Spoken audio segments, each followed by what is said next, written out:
Bueno, lo último que habíamos visto, eh, estábamos viendo las fuentes de errores que se pueden producir al resolver numéricamente algún problema. Y estas surgen ya sea por la falta de precisión, digamos, entre nuestro input, ¿sí? Y el input real, o bien en las aproximaciones que se pueden producir en el output, ¿sí? Ya sea el valor al evaluar una función, ¿sí? Y eso producía dos orígenes de errores, ¿sí? Y que computacionalmente esas cosas son inevitables, ¿sí? ¿Qué es lo que a nosotros nos interesa de eso? Es que nosotros cada vez que estemos trabajando con problemas numéricos tenemos que tener presente que esas son fuentes de errores, ¿sí? Y que si finalmente hay una discrepancia entre el resultado final obtenido y lo que debiese ser si es que yo lo hiciera a mano, digamos, con lápiz y papel, eso al final tiene que ver con si es que ese error es suficientemente pequeño, nosotros podemos decir, ya, ok, esto está bien, ¿sí?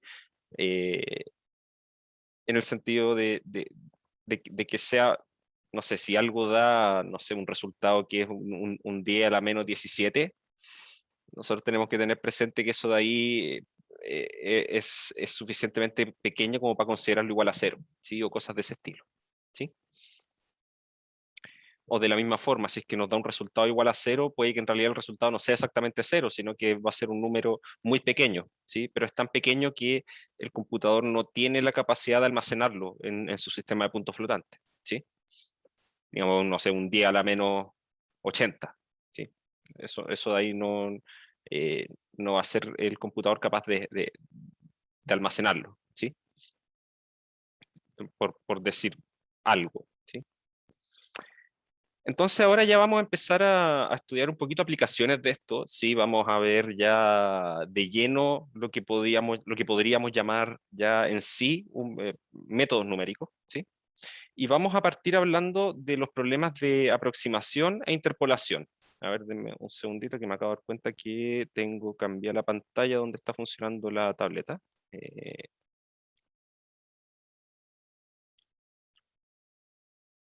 Ahí sí.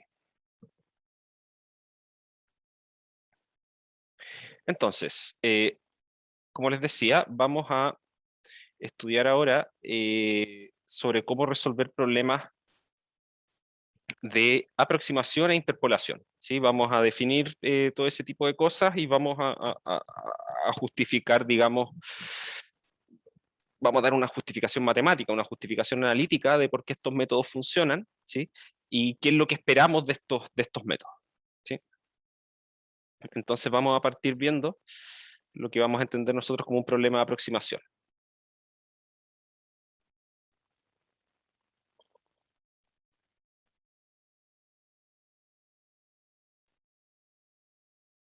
¿Sí? Entonces vamos a suponer nosotros que tenemos una función f definida sobre R a valores reales y que vamos a decir que es regular, ¿sí? ¿Qué significa regular en este contexto? Significa que la podemos derivar la cantidad de veces que queramos en cualquier punto, ¿sí? Y todas sus derivadas son continuas, ¿sí? Como consecuencia, ¿sí? Porque si existe la segunda derivada, significa que la función que está definiendo a la primera derivada es una función continua, tiene que serlo, ¿sí? Porque si esa nueva función tiene sus derivadas bien definidas, le otorga la continuidad, ¿sí? Eh, y consideramos el siguiente problema, ¿sí? Estimar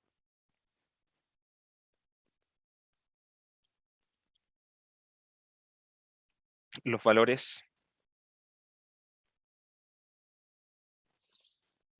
de f en un punto X y cuantificar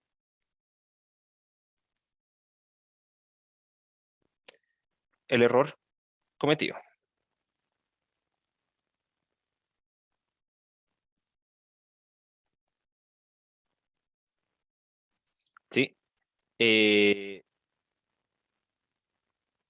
teniendo toda la información que queramos de la función, ¿sí?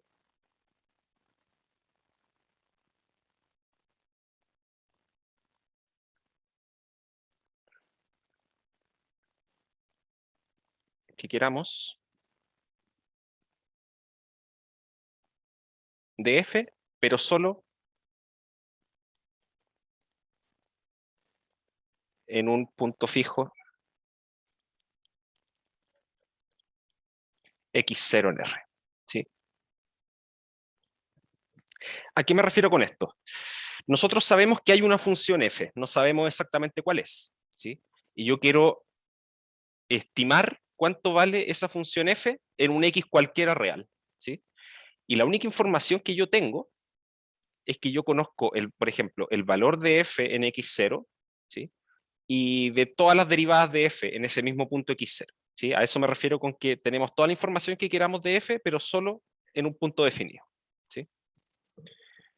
Entonces, en resumen, podemos decirlo de esta forma, es decir,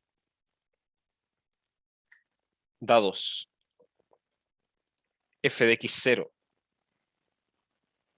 f' de x0,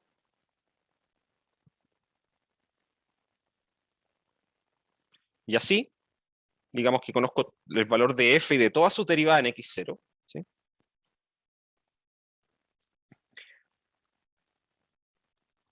¿Cuál es una aproximación razonable de f?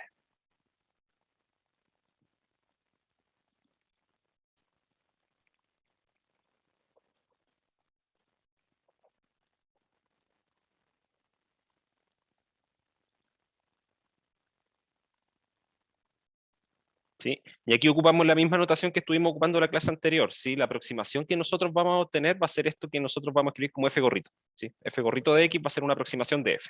La función f no la conocemos. Solo conocemos su valor en un punto x0 y el valor de sus derivadas en ese mismo punto x0.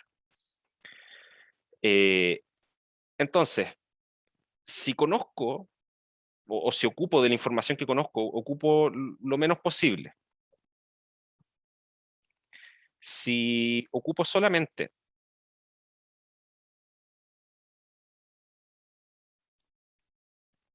el valor de f en x0, ¿sí? Que es una de las cosas que conozco, podríamos decir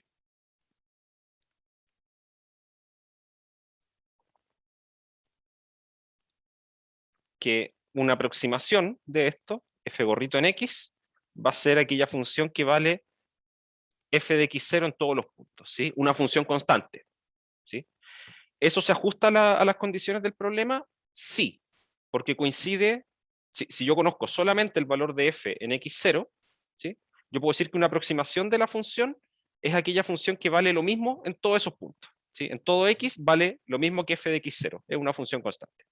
Y cumple con la condición, porque esta aproximación que yo estoy calculando vale lo mismo que f, perdón, en x0 vale lo mismo que f de x0.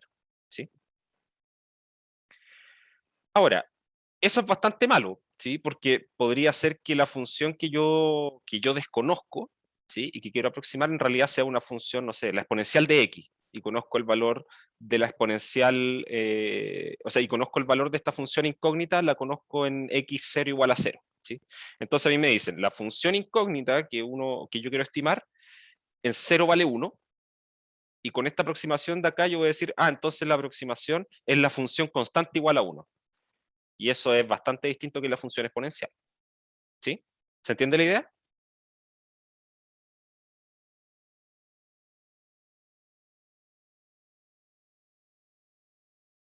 Ya. Entonces veamos qué pasa con el error en este caso.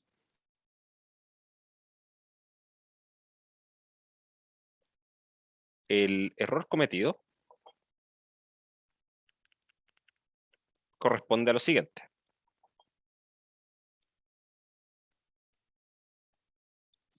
Entonces lo que voy a hacer, voy a tomar mi función que yo puse como aproximación, digamos, ¿sí? Que esta f gorrito, y voy a compararla con la función incógnita, que no, en principio no la conozco, ¿sí? Pero voy a compararla con esta. ¿Qué es lo que yo tengo acá? Como mi función, mi aproximación de f, yo dije va a ser la función constante y que vale siempre f de x0, esto de aquí va a ser igual a esto. Y aquí lo que estoy haciendo es tomar la función, esta incógnita, esta función f que yo desconozco, la estoy evaluando en dos puntos distintos, en un punto x0 y un punto x, ¿sí? Pero estábamos suponiendo nosotros que la función es derivable todas las veces que queramos, ¿sí? Les pregunto, ¿se acuerdan del teorema del valor medio?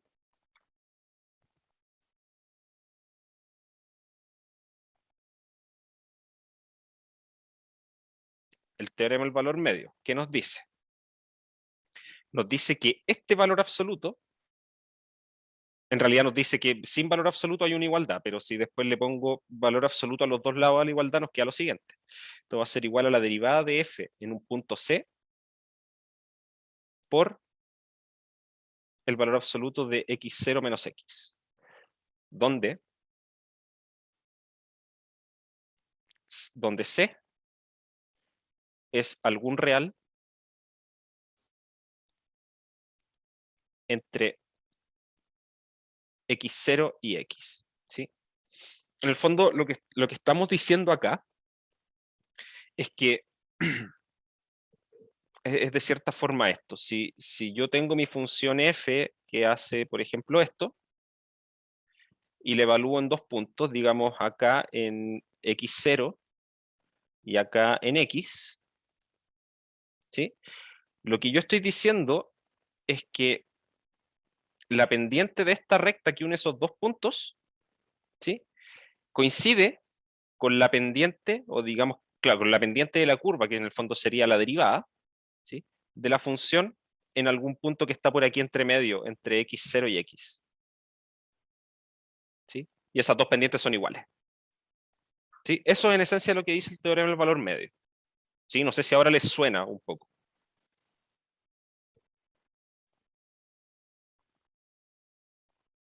Perfecto.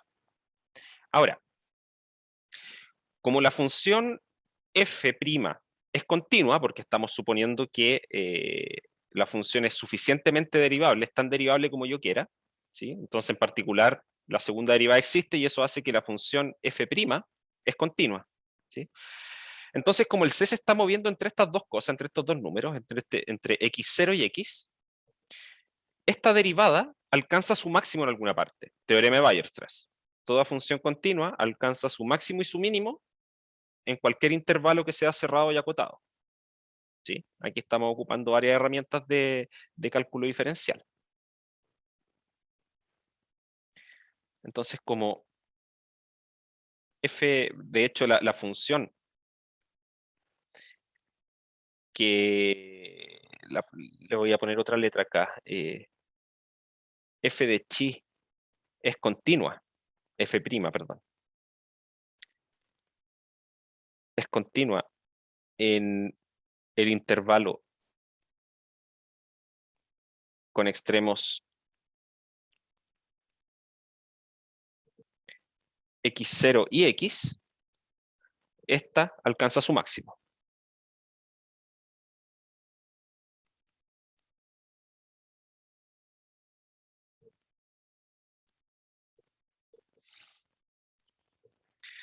Pero vamos a suponer algo más. Si además la función f' que va de R a R es acotada, ¿esto qué quiere decir? Es decir, existe algún m real tal que el valor absoluto de f' de x es menor o igual a m para todo x en R, ¿sí? Si suponemos eso además, entonces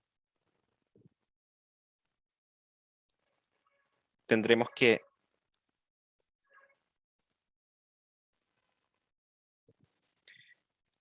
la diferencia entre evaluar nuestra aproximación y la función original en X va a ser siempre menor o igual a M por X0 menos X. ¿Sí? Aquí lo que hice fue partir de esto mismo, esto que está acá, lo hago igual a esto, pero ahora estoy suponiendo que esto en realidad nunca va a valer más que M.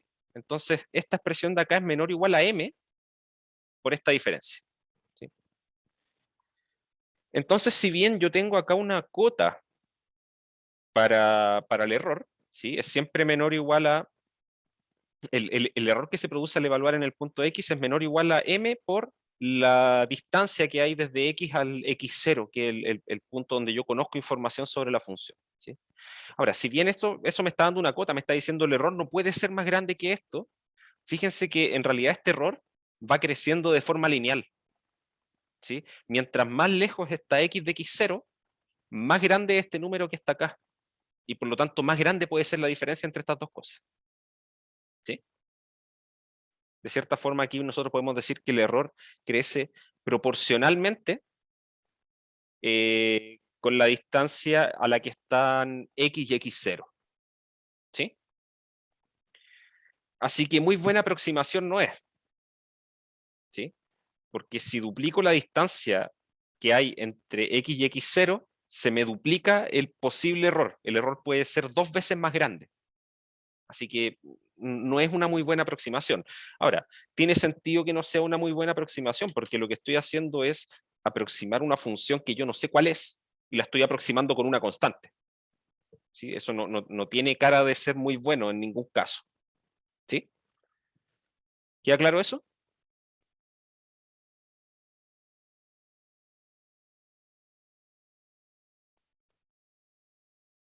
Ok.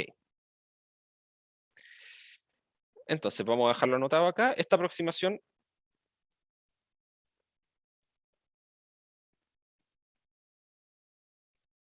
parece no ser la mejor. Tiene toda la pinta de no ser la mejor.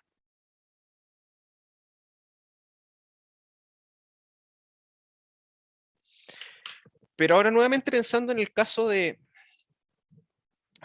por ejemplo, podríamos ocupar el mismo dibujo que tengo arriba. Está acá. ¿Sí? Aquí finalmente, si yo hiciera esta aproximación para esta función, la que está dibujada acá en blanco, lo que yo hubiese hecho acá sería pararme aquí, donde está la evaluación en X0 y tirar una línea horizontal. ¿Sí? Y esa era mi aproximación, que es bien mala. ¿Sí? Pero si yo miro este mismo dibujo, fíjense que esta línea roja que está acá, o perdón, acá si miro el punto C, por ejemplo, y tiro esta línea verde, eso se ajusta un poquito más, ¿sí? Porque fíjense que si estoy cerca aquí del punto C, como que los valores de la función no se alejan mucho, ¿sí? Se alejan más lentamente, ¿sí? Y que en el fondo ahí lo que estoy haciendo es tomar el gráfico de la función y poner la recta tangente, ¿sí? Si lo hiciera en el mismo punto x0 que está acá, la aproximación sería una recta que estaría con una pendiente así negativa hacia abajo, así como por donde estoy moviendo el cursor, ¿sí? Y esa aproximación, claro, se va a ver muy distinta la función si es que me alejo, y estoy por acá, por ejemplo, acá en este X, ¿sí? Pero a los puntos que están cerca de X0, la función y esa recta se van a parecer bastante más. Porque incluso si acá tiene una recta horizontal, ya moviéndome un poquito nomás del X0, ya la función se empieza a alejar bastante. La aproximación se empieza a alejar bastante de la función original. ¿Sí? Entonces, quizá una mejor aproximación sería ocupar no una recta horizontal, sino ocupar una recta con alguna pendiente. ¿Sí? Entonces, probemos con una aproximación lineal.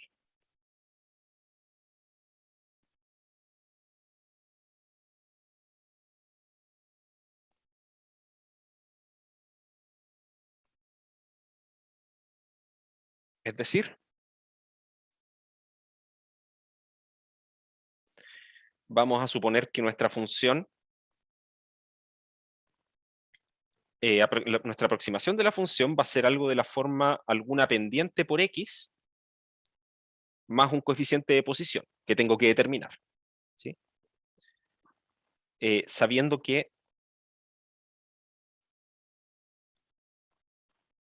sabiendo que nuestra aproximación en x0 tiene que valer lo mismo que la función original y que la derivada de nuestra aproximación en x0 tiene que valer lo mismo que la derivada de la función que yo desconozco en el punto x0. ¿Sí? Recuerden que una de las condiciones de todo esto es que para la función que yo desconozco, yo sé cuáles son sus valores en x0 para la función y todas sus derivadas. ¿Sí? Entonces, estas dos cosas que están al lado derecho de estas igualdades, yo las conozco. ¿Sí? Me los dan, son datos que me entregan. ¿Sí? Entonces, yo lo que voy a hacer es decir, bueno, mi aproximación va a ser una recta, pero que a la vez tiene que cumplir estas dos condiciones. ¿Sí? Esto implica, de manera relativamente sencilla, ¿sí? Que f de x tiene que ser igual a f de x0 más f' de x0 por x. ¿Sí? Perdón, por x menos x0.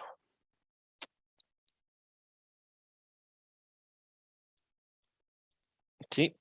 ¿Logran ver eso? ¿Se le ocurre cómo llegar a eso más que si logran verlo? ¿Se le ocurre ver cómo llegar a eso? Cualquier idea sirve.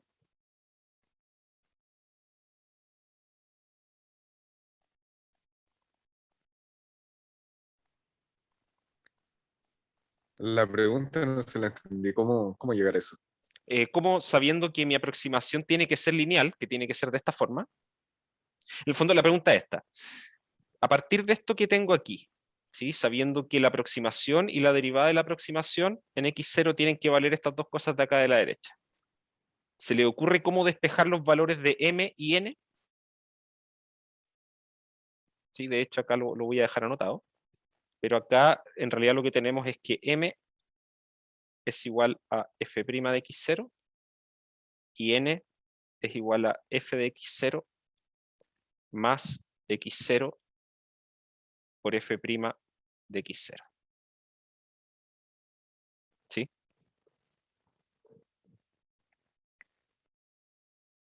Sabiendo que tienen que ustedes llegar a estos valores de m y n a partir de esta información de acá arriba, ¿cómo se les ocurre hacerlo? ¿Tienen alguna idea de cómo hacerlo? ¿O les digo nomás cómo hacerlo?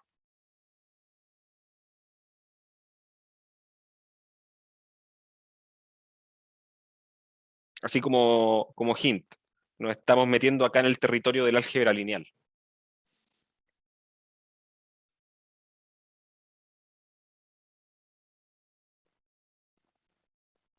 Ya. Esto lo puedo reducir yo a un sistema de ecuaciones. ¿Sí? Fíjense que, vamos a anotarlo acá,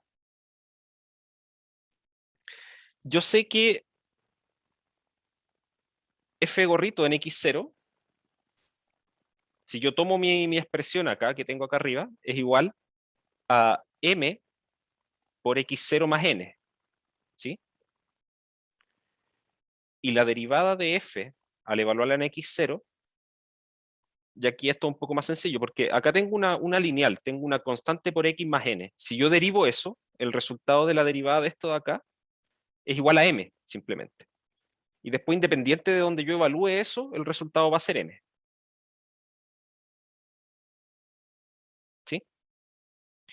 Pero a su vez, estas dos expresiones que yo saqué ahora tienen que ser iguales a, por una parte, f de x0, que es el valor que yo conozco, que me entregan como dato, y este de acá tiene que ser igual al valor de la derivada de f gorrito en x0, que también me lo entregan como dato, es f' en x0.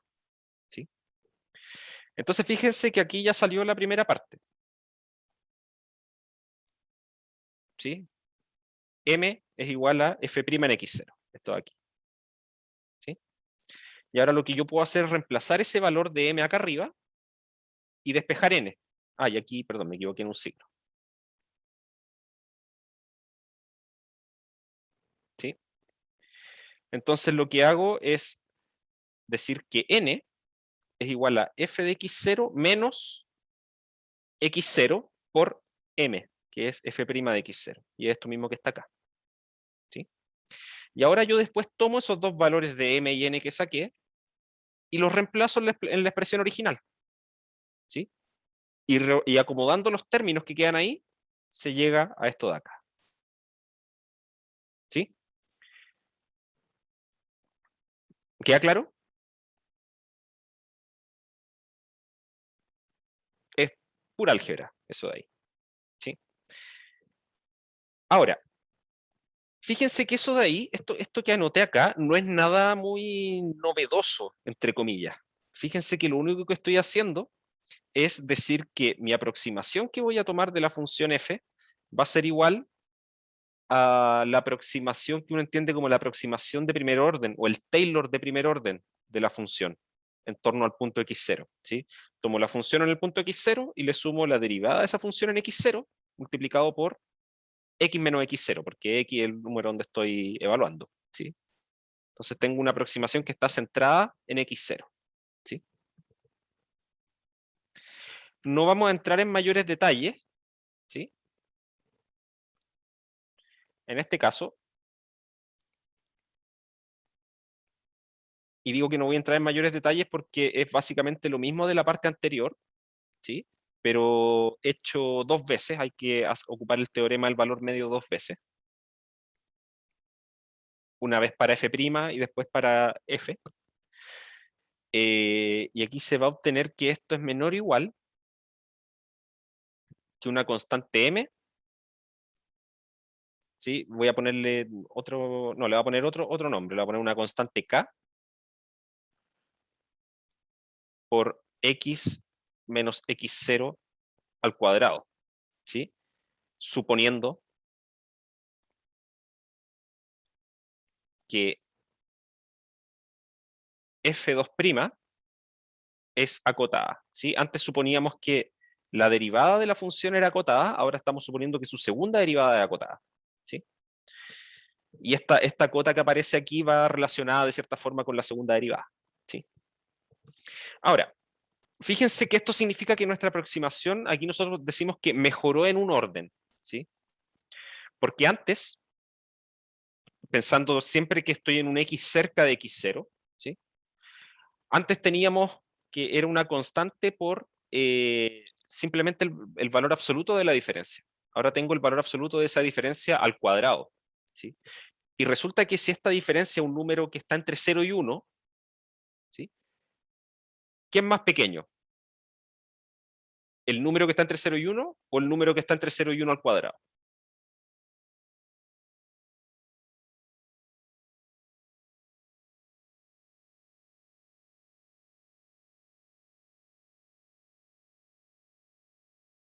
El que está al cuadrado, exactamente. Entonces eso significa que si estoy cerca de x0, esta aproximación es mejor que la anterior, ¿sí? ¿Por qué? Porque este número es más chico, ¿sí? No se me puede arrancar tanto el valor de esta diferencia, no puede ser tan grande, ¿sí? Es mejor esto, que es un orden cuadrático, que el anterior, que era un orden lineal, ¿sí? Ahora, en general, ¿sí? Nosotros podríamos seguir repitiendo este procedimiento, añadiendo cada vez más conocimiento de las derivadas, ¿sí? Decir, bueno, ahora ocupé el valor de la función en x0 y el valor de su derivada en x0. Ahora podría decir, bueno, ¿qué pasa si ocupo esos dos? Y aparte, ocupo también el valor de la segunda derivada en x0, ¿sí? Y después ver qué pasa si es que le agrego uno más, un orden más, y así voy aumentando la cantidad de información que ocupo, ¿sí? Y lo que vamos a ver ahí es que las aproximaciones van mejorando, ¿sí?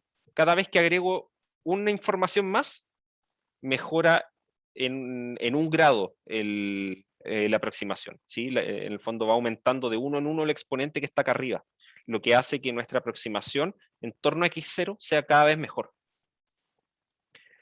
Entonces, en general, nos apoyamos en la fórmula de Taylor.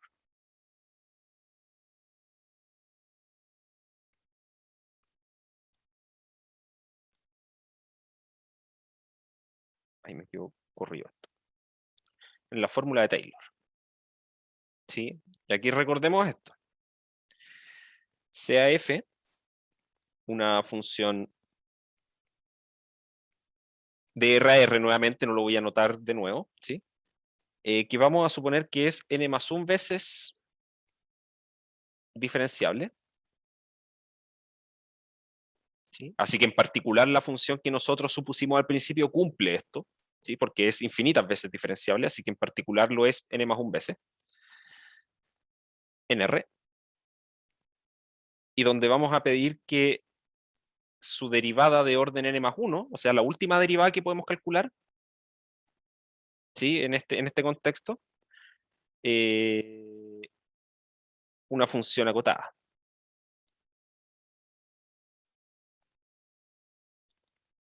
¿Sí? Fíjense que cuando ocupé solo el valor de la función, pedí que la primera derivada fuese acotada. Cuando ocupé el valor de la función y de su derivada en x0, pedí que la segunda derivada fuera acotada. Entonces aquí lo que vamos a hacer es ocupar el valor de la función y de todas sus derivadas hasta la derivada de orden n, y voy a pedir que la derivada de orden n más 1 sea una función acotada. ¿Sí?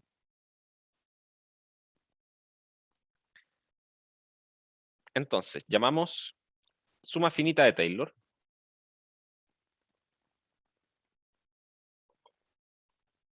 En contraste con lo que se conoce como la serie de Taylor, que es la suma infinita, para cuando la función es infinitas veces diferenciable.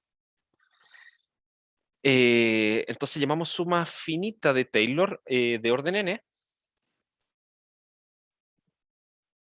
a la siguiente expresión.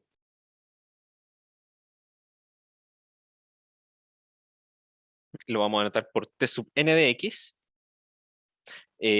Perdón, voy a ponerlo acá entre paréntesis. En torno a x0. ¿Sí? Y esto va a ser igual a tomar el valor de la función, después voy a tomar el valor de la derivada de la función en x0 y lo voy a multiplicar por x menos x0.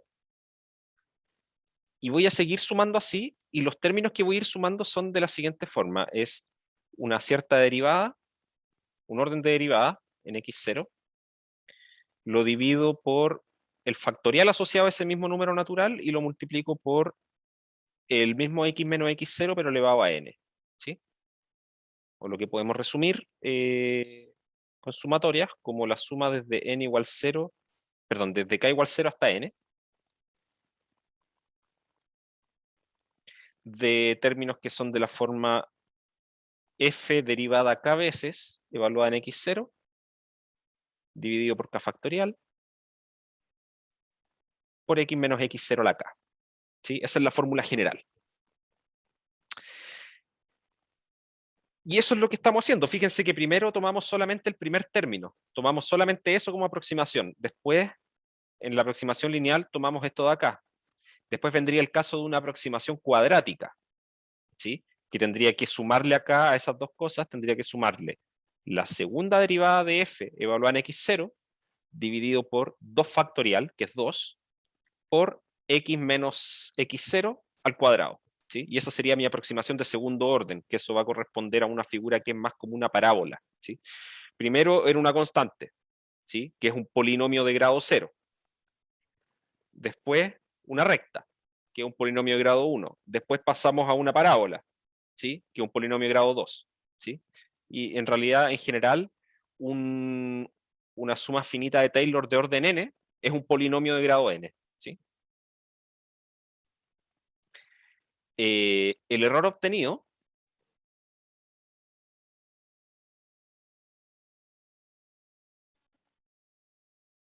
¿sí? El error asociado es, y aquí voy a tomar la función f y la voy a comparar con su suma finita de Taylor en el mismo punto. ¿Sí? Voy a ver qué diferencia hay entre el valor real de la función y el valor de esta aproximación.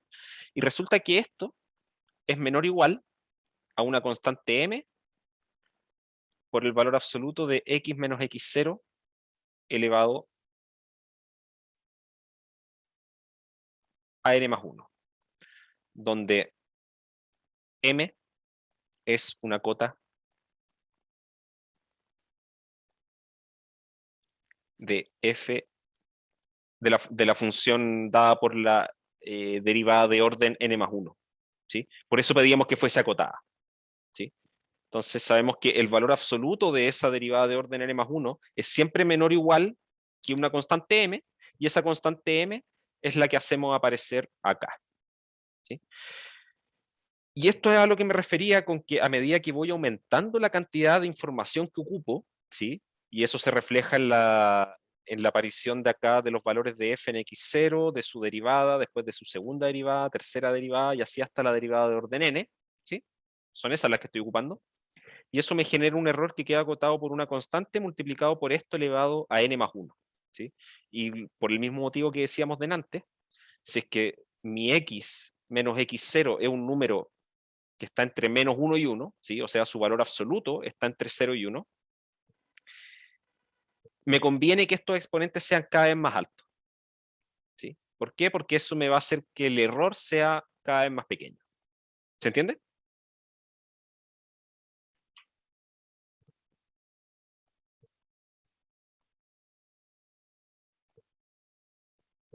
Perfecto. Entonces,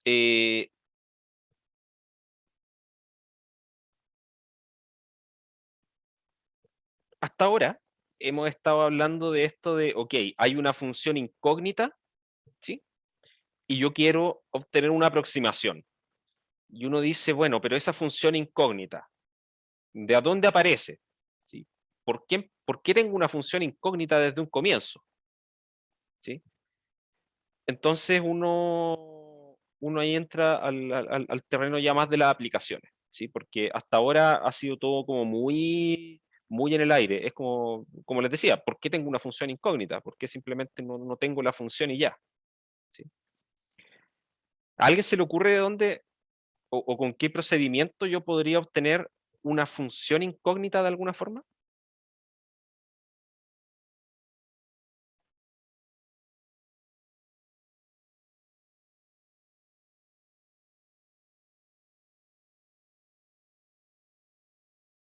Así, en el contexto en el que estamos es un poco difícil, ¿sí? Eh, porque, a ver, un caso, no sé, supongamos que yo para un cuerpo dado, ¿sí? Que está en movimiento, para un tiempo t igual a 1, yo conozco su posición, su velocidad y su aceleración. Y quiero estimar cuál es su posición en función del tiempo. Eso sería un caso como este, ¿sí? En el fondo, veo que algo se está moviendo y le tomo una foto en un instante, en un tiempo t sub 0, por decirlo, ¿sí? Y a partir de esa imagen que tomé en ese momento, yo lo que conozco va a ser su posición, voy a conocer su velocidad y voy a conocer su aceleración, ¿sí? Y en el fondo lo que estoy diciendo ahí es que conozco el valor en un tiempo fijo, yo conozco el valor de la posición, de la derivada de la posición y de la segunda derivada de la posición. Entonces técnicamente yo podría aplicar esto para obtener una aproximación del movimiento, ¿sí? Lo podría hacer con una aproximación de segundo orden, porque esas son las cosas que conozco, ¿sí? Eh, podría yo poner algún supuesto extra para que mis errores no se disparen, que es que la segunda, o sea, que la derivada de la aceleración esté acotada, ¿sí? O sea, que la tercera derivada de la posición esté acotada, ¿sí? Y ahí yo podría obtener una aproximación del movimiento de este objeto, ¿sí? Y que va a ser una aproximación cuadrática. Pero hay otra clase de problema, sí que es un poco distinto, eh, y que también aparece bastante en las aplicaciones.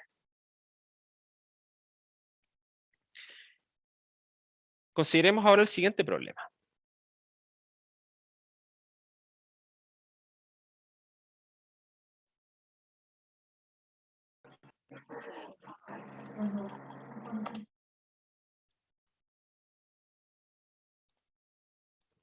¿Sí? Vamos a considerar lo siguiente.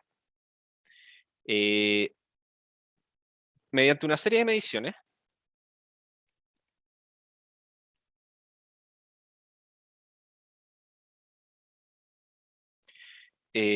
obtuvimos la viscosidad del agua.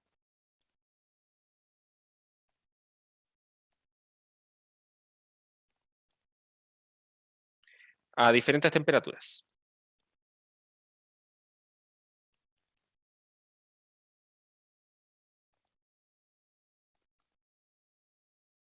¿Sí? Obteniéndose lo siguiente.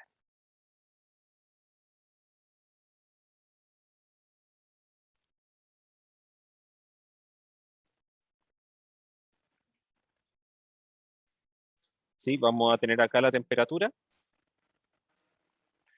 viscosidad,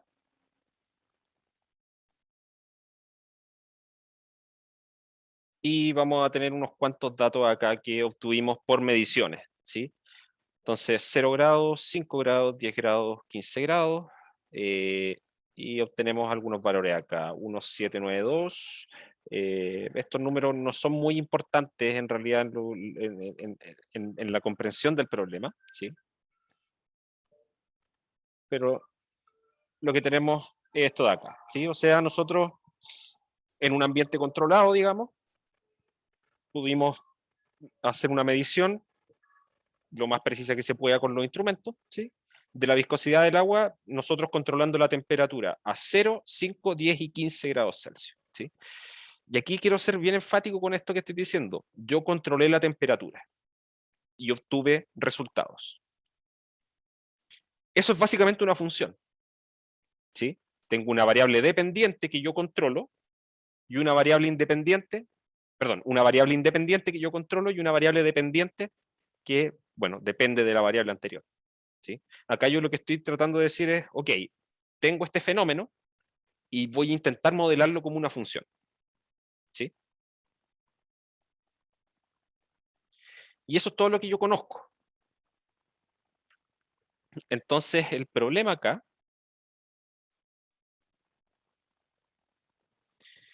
dado una serie de mediciones,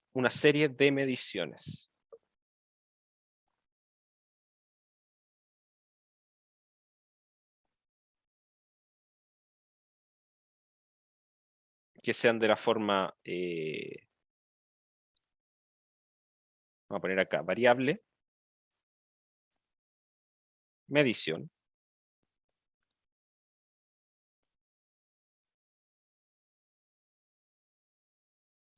¿sí? Aquí voy a tener mi primer valor de la temperatura acá, por ejemplo, voy a tener acá mi primera medición de la viscosidad, ¿sí? Y así lo voy a hacer varias veces hasta un valor enésimo de la temperatura, y voy a obtener acá una última medición, ¿sí? Y eso lo podemos hacer casi en cualquier contexto científico, ¿sí? Quizá yo no conozco el comportamiento de algún fenómeno y lo primero que uno tiende a hacer para entender ese fenómeno es hacer mediciones, ¿sí? Y a partir de esos datos, tratar de definir una ley que domine ese fenómeno, ¿sí? Un método científico, finalmente. Entonces, nuestro problema es esto, dada una serie de mediciones que tengo de esa forma, encontrar una función phi de x que aproxime de forma razonable, perdón, eso es importante, de forma razonable,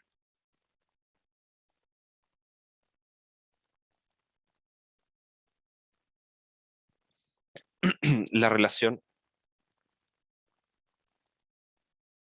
entre ellos. Es decir, que mi función incógnita que voy a encontrar, yo lo que voy a pedir es que al evaluarla en x0, no voy a pedir que sea igual a y0, ¿sí? Porque pedir eso es demasiado. ¿Sí? Eso ya sería encontrar una ley exacta que domine todo esto. Y eso probablemente no va a ser posible porque nosotros las cosas que vamos a encontrar van a ser funciones relativamente sencillas, polinomios, ¿sí? Y por lo general la naturaleza no funciona tan simplemente porque hay Por una parte están los errores de medición que nosotros cometemos, por otra parte hay efectos mínimos sobre el fenómeno que se producen por fuerzas externas o cosas de ese estilo, ¿sí? Por ejemplo, cuando uno estudia un movimiento, uno siempre ignora los roces, por ejemplo, ¿sí? O si se incluyen los roces en la descripción del problema, se introducen ocupando un modelo simple y no el verdadero roce que está dentro del sistema, porque la naturaleza es un poco más compleja, ¿sí? Entonces lo que vamos a hacer nosotros es encontrar una función que el valor de phi en x0 sea parecido al resultado de la medición, ¿sí? Y lo mismo con todos los valores.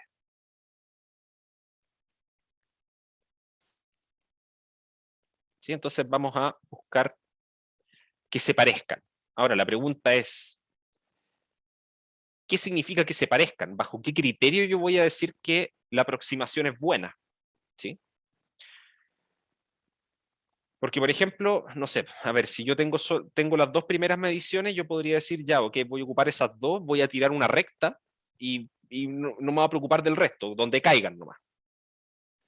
Y eso nos va a dar en general una mala medición, o sea, una mala aproximación, porque podría ser que esto, no sé, que nuestros conjuntos de datos sean este punto,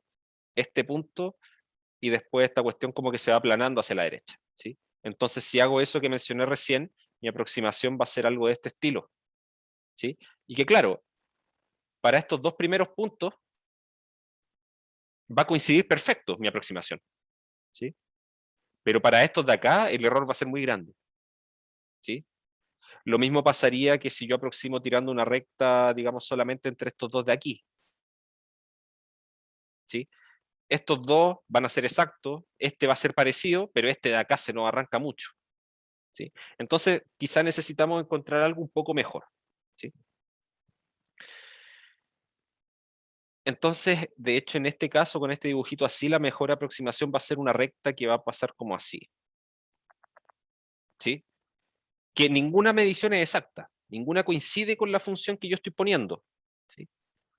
Pero en promedio, los puntos están como, digamos, la suma de los errores es lo más pequeño posible, ¿sí? Y eso, ahí yo, en ese caso yo digo, esa es la mejor aproximación lineal que yo puedo hacer de este modelo, de estas mediciones, ¿sí? Y ojo ahí, es la mejor aproximación lineal, ¿sí? Porque yo podría intentar con otro tipo de aproximaciones, ¿sí? Con polinomios de grado más alto, o quizá alguna aproximación exponencial, ¿sí? O cosas de ese estilo.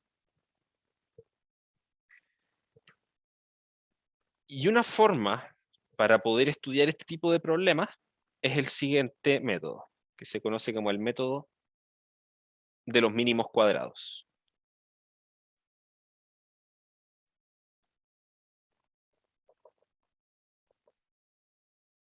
¿Sí? Y esto va a ser en el caso lineal, ¿sí? ¿Qué hace esto? Este método lo que logra es que, dado un conjunto de mediciones como el que está arriba, un conjunto de puntos, o lo que solemos decir nosotros, una nube de puntos en el plano, ¿sí? Lo que hace el método de los mínimos cuadrados es entregar una manera de encontrar aquella recta que da una buena aproximación de los datos, ¿sí? Entonces, supongamos que si que nuestros datos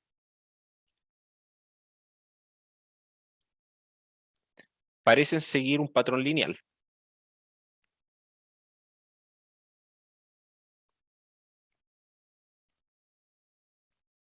¿sí? Como en el ejemplo anterior, vamos a verlo ahora mismo, ¿sí?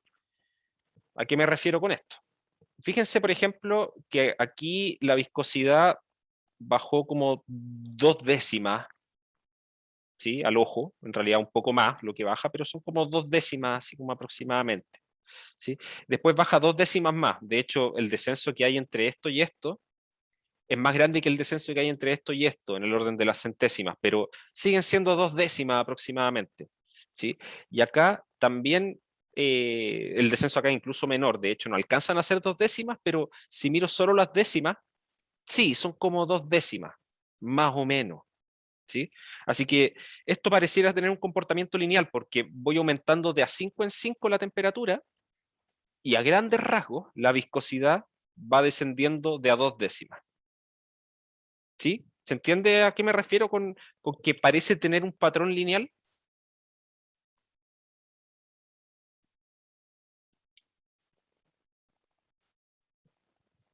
Profe, Sí, dime. eh, esta de acá sale el método o la manera de cómo desarrollar una regresión lineal. Exactamente. De hecho, el método de los mínimos cuadrados es hacer una regresión lineal. Exactamente. Ya, vale. De nada. Entonces, si nosotros vemos que nuestros datos se comportan más o menos lineales, o sea, yo los veo en el plano, y pongo los puntitos, ¿sí? Y eso lo pueden hacer ustedes en MATLAB, ¿sí? Es una de las cosas que se pueden hacer. ¿Sí? Uno puede graficar una nube de puntos en MATLAB. Uno le dice, ya, quiero que las variables del eje X van a ser estos números, en nuestro caso 0, 5, 10, 15, son 4 números, y después escribo en otro arreglo, le voy a decir, bueno, y en esta otra variable, póngame los numeritos que están acá. 1792, 1519, 1308, 1140, y después uno pone plot y pone las dos variables y sale un gráfico con la nube de puntos. De hecho, podríamos hacerlo rapidito. Estoy puro tonteando. Puedo hacerlo acá.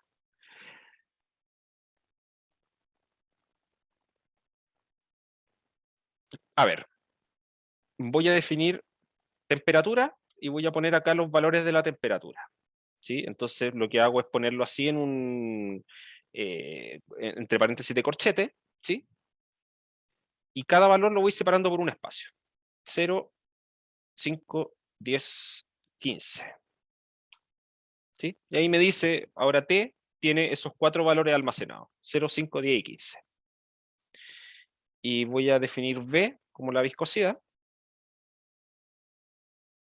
Y voy a ocupar los mismos valores que escribí en la pizarra. ¿Sí? Entonces aquí era 1.792, espacio 1.519, espacio 1.308 y tenemos 1.140. ¿Sí? Y lo tiramos ahí. ¿Sí? Y ahí me guardó los valores. ¿Sí? Estos son los valores que están almacenados en B. Y ahora nosotros le ponemos acá simplemente plot y pongo primero la variable que va en el eje X y después la variable que va en el eje Y.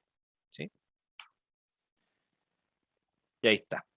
Fíjense que aquí, se lo puedo poner más grande, fíjense que se ve como algo que va bajando, pero de hecho tiene como unos quiebres bien sutiles.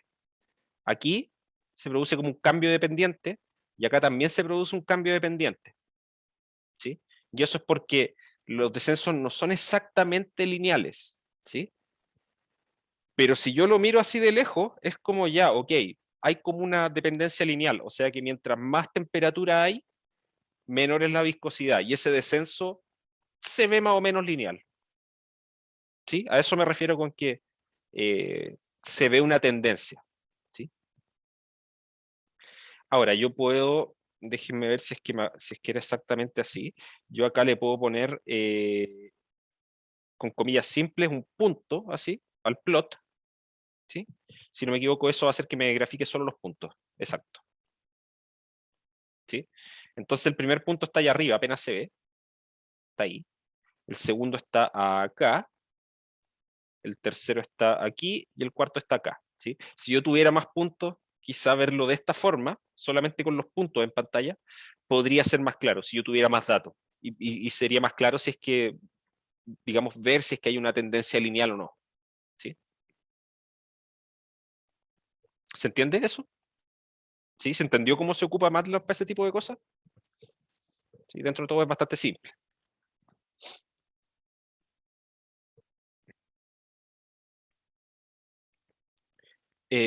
Ok. Entonces, si nuestros datos parecen seguir un patrón lineal, lo que vamos a hacer nosotros en este caso es razonable suponer que la ley que rige el fenómeno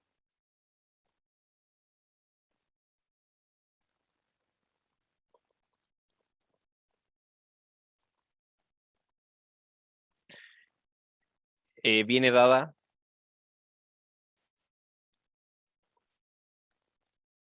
por una ecuación de la forma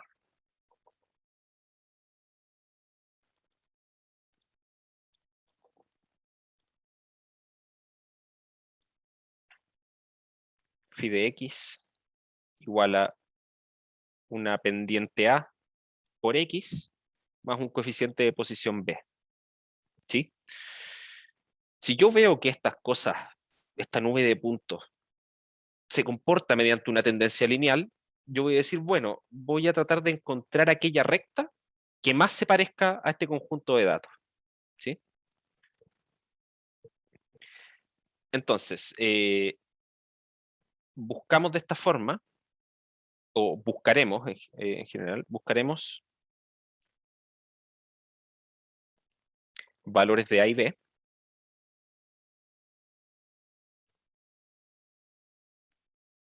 de manera que la expresión siguiente, de manera que la expresión, ay, ¿por qué no baja? Ahí está. De manera que la expresión que vamos a anotar como S sub R de A, B, ¿sí? Pongo esa dependencia de A y B así como función porque en realidad el valor que nos va a dar esta cosa acá al lado derecho va a depender de A y B. ¿Sí? Vamos a buscar A y B de manera que esto de aquí, que va a ser el valor de la primera medición menos el valor de mi función con la que voy a aproximar. ¿Sí? Voy a tomar esa resta y la voy a elevar al cuadrado. Después voy a tomar la otra medición y el valor de la función en el punto correspondiente al cuadrado, y así. En el fondo lo que estoy haciendo acá es sumar los errores que se producen, ¿sí? Los errores que hay entre la medición y mi función con la cual yo voy a aproximar. Lo que hago es sumar esos errores al cuadrado. ¿Sí? Lo que en términos de una sumatoria, esto lo podemos escribir como la suma desde i igual 0 hasta n de y sub i menos phi de x sub i al cuadrado, o lo que es exactamente lo mismo, la suma desde i igual 0 hasta n de y sub i menos lo que va a corresponder a la función phi, que es a por x sub i menos b al cuadrado. ¿Sí? Entonces, resulta que esta expresión de acá es la que tenemos acá. Y lo que vamos a hacer nosotros es encontrar valores de A y B, de manera que esa expresión sea lo más pequeña posible.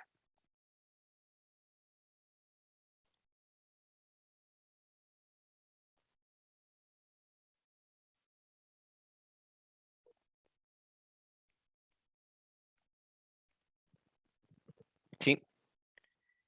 A eso es a lo que nosotros nos referimos con el método de los mínimos cuadrados. ¿Sí? Por eso se llama método de los mínimos cuadrados, porque en el fondo tomo los cuadrados de los errores, los sumo y trato de minimizar eso.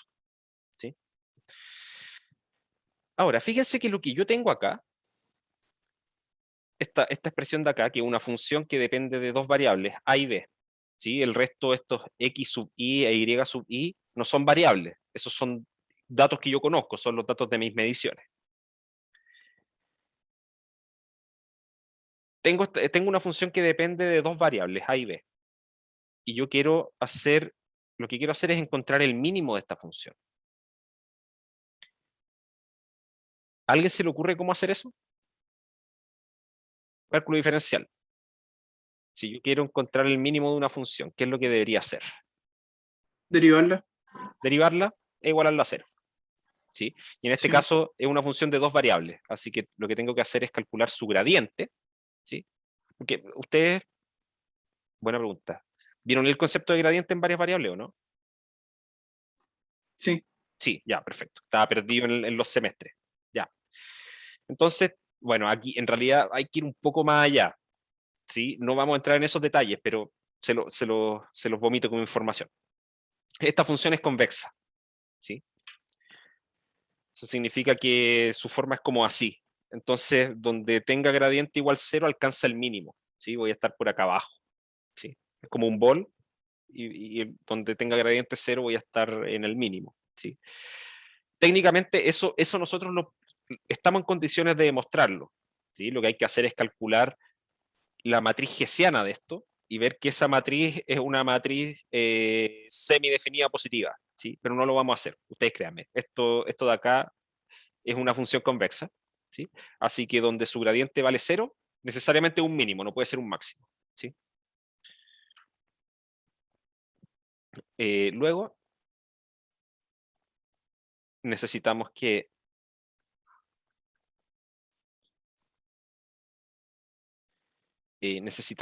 el gradiente de S sub R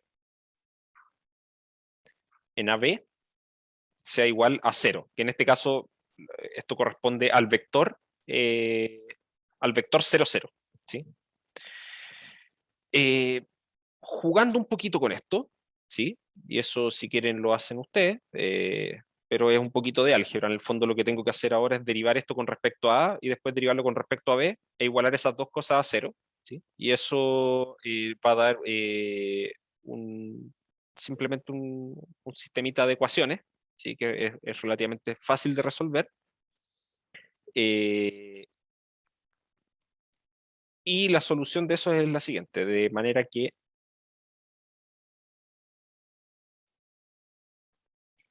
A va a ser igual a n por la suma de los x, y, y.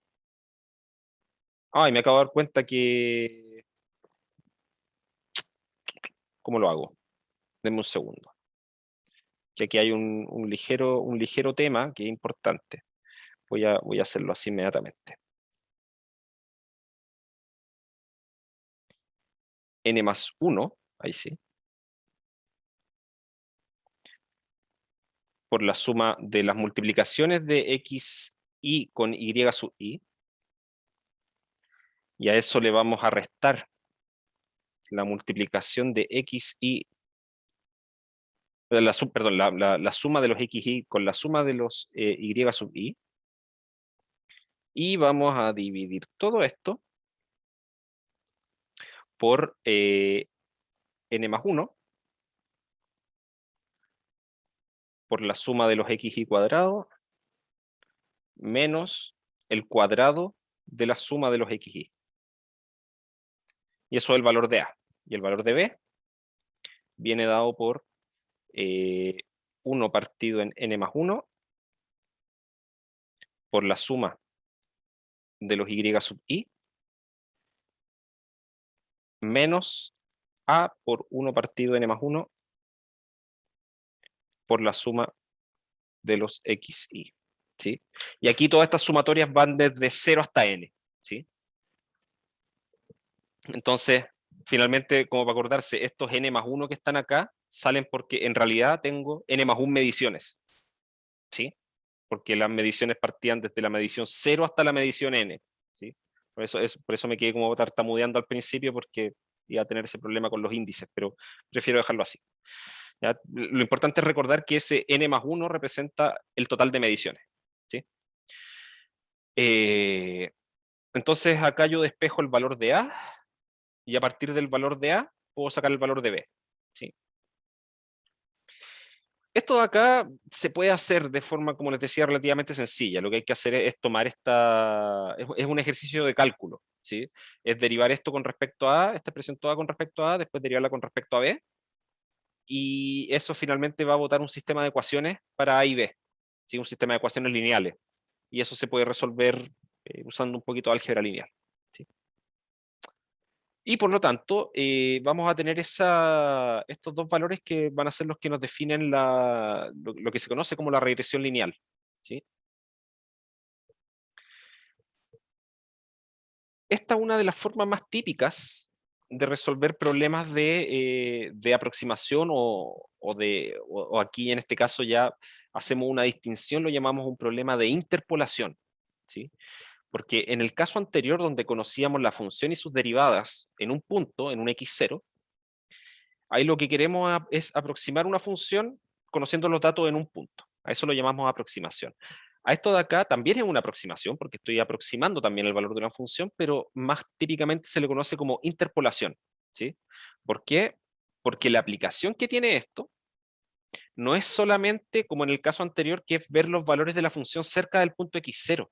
Aquí lo que nosotros tenemos es una nube de puntos y lo que nosotros queremos tratar de aproximar es el comportamiento del fenómeno en todos los puntos intermedios que me faltan, ¿sí? Por eso lo llamamos interpolación, ¿sí?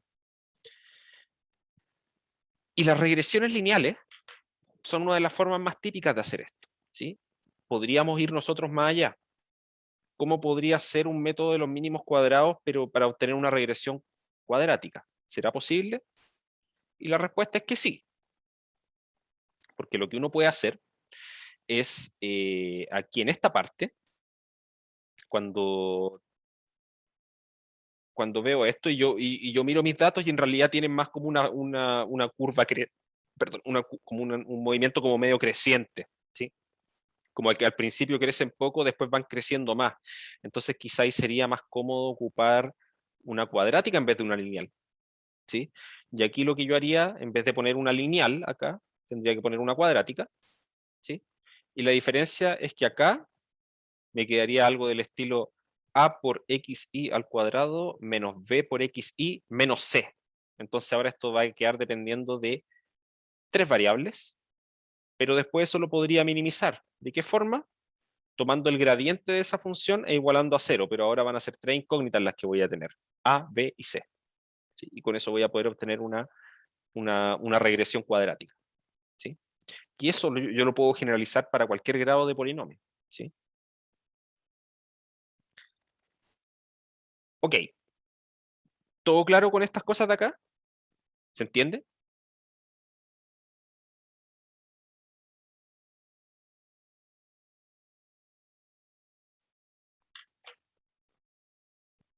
Finalmente, este tipo de cosas, cuando uno, sí, es un poco denso, pero lo bacán de esto es que si ahora nosotros en alguna tarea les pedimos hacer una regresión lineal de un conjunto de datos, esta parte ya la tienen lista.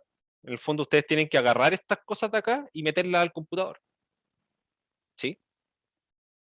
Que en general es lo que un ingeniero hace, ¿sí? Un ingeniero realmente le piden resolver un problema y uno lo que hace es buscar un librito, ah, mira, este método me puede servir, listo, lo meto al computador, ¿sí? Ahora, si el método no funciona o funciona no de la mejor forma, ahí viene la otra parte de la pega del ingeniero, que es ajustar el método para que funcione para el caso que yo necesito, ¿sí? Sí, mañana se sube la tarea, ¿sí? ¿Ok?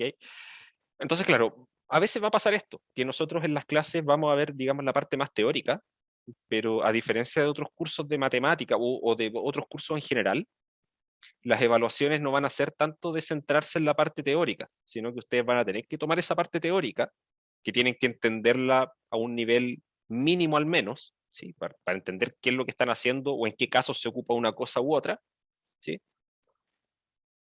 Y tirarlo al computador, simplemente. Y ahí las cosas van a fluir por sí solas, ¿sí? 2 semanas, sí, exactamente, 2 semanitas. Hay a ver, ahí hasta el 24, sí. Viernes 24 va a ser la entrega, ¿sí? Individual, sí, tarea individual. Y recuerden que va a ser con esto, bueno, junto con la tarea se les va a publicar la rúbrica, pero recuerden que esto va con un pequeño informe, no muy largo, un informe cortito nomás, como explicando las cosas que hicieron hacia grandes rasgos y cómo funcionan sus códigos. Y un pequeño videíto también explicándolo, ¿sí? dando quizá un poquito más de detalle o mostrando, grabándose, mostrando cómo funciona su código y quizá explicando las dificultades que tuvieron, pero así también algo bien cortito, ¿sí? Ok, entonces si no hay dudas ni consultas, lo dejamos hasta acá y continuamos ya la próxima semana, ¿sí? El día martes. La próxima semana, a ver, sí, martes, jueves, el viernes es feriado, el jueves no, así que nos vemos los 2 días la próxima semana. Eh, y ya después ustedes, ¿cuándo tenemos nosotros semana de receso? Pero eso es más adelante, la semana del 27, si no me equivoco, ¿cierto?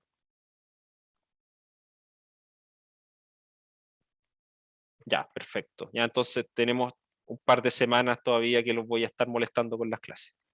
Ya, y después de eso van a poder descansar de mí una semanita. Ya. Eh, ok, lo dejamos hasta acá entonces y nos vemos el martes. Que tengan un buen fin de semana. Chao, chao, nos vemos.